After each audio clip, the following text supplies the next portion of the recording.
ብዙ የተለያዩ የሚነፉ ፕሮፓጋንዳዎች አሉ። በሰሜኑ ጦርነት ብልጽግና በዚያም ኮትኩቶ በዚህም ኮትኩቶ የለኮሰነ ጦርነት እንደነበር ይታወቃል። በዛኔ አገር ተወረረ ብለንኛ ተጎትጉተን ተገፍተን ወደ ውጊያ ገብተን ስንዋጋበት በነበረ ጊዜ የተዋጋንበት ውጊያ ትክክል ነበር።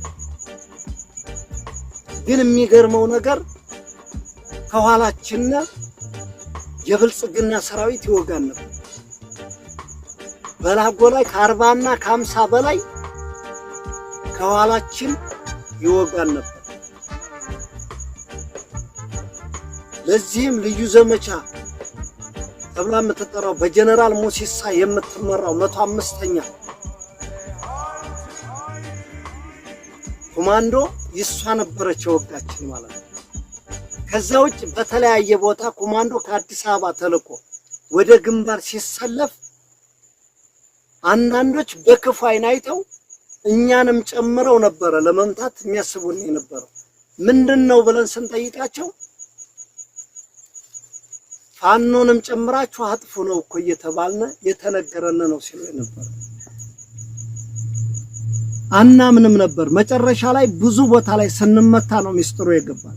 በተለይ የበላጎ ላይ ከጀርባችን ስንመታ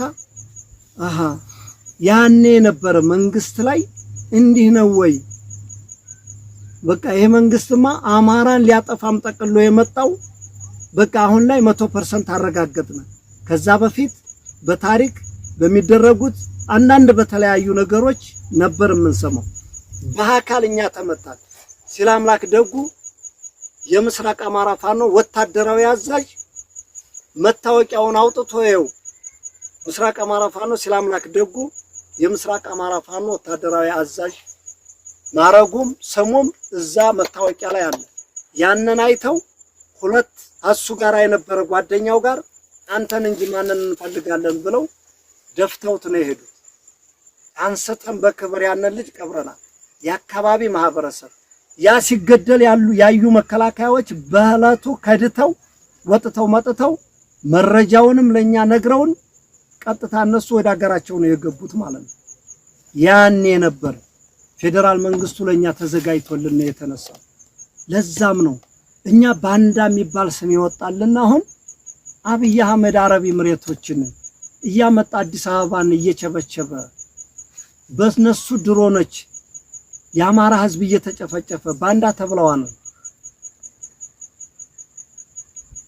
የአማራ ህዝብ የኢትዮጵያ ህዝብ ግን ያውቃል።